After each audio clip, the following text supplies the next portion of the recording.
close to the North Pole and in complete isolation, two women spent 18 months living in Norway's most northern Arctic, all in the name of science. Sunniva Sorby from British Columbia and Hilde Fålun from Norway are self-described citizen scientists. They voluntarily gathered research data in the Arctic for NASA and the Norwegian Polar Institute. Sunniva and Hilde are joining us this morning. Good morning to you. Good morning. So many questions for you, but Sunniva, I'll start with, what is a citizen scientist? A citizen scientist is anybody in the world who is voluntarily observing and collecting data for scientists studying projects around the world. It could be plants, it could be butterflies, it could be bees, it could be ice. And so we're, with our project Hearts of the Ice, we're trying to get everybody to become a citizen scientist to solve our most pernicious problems out there.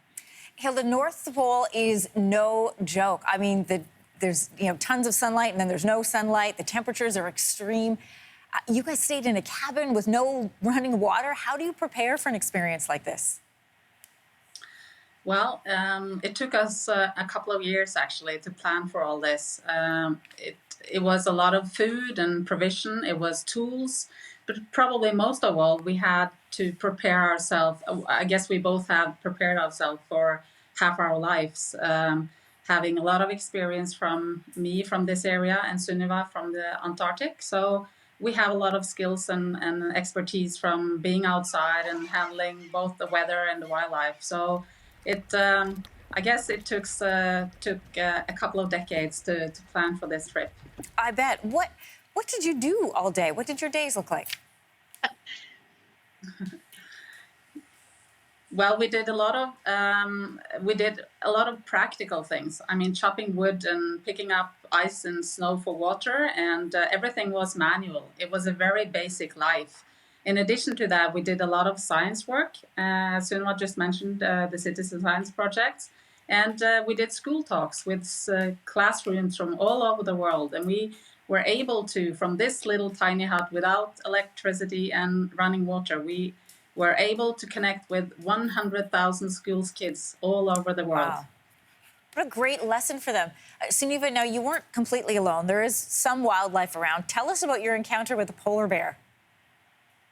Yeah, absolutely. And I'll just add to Hilde's answer that we had, like a lot of people in isolation with COVID, we had a really tight routine. And we're also contributing to data for scientists studying coping in isolation, which all of us have done. So the polar bears, we had over 100 polar bear encounters, and a couple of them close range, a lot closer than anybody might be reasonably comfortable with.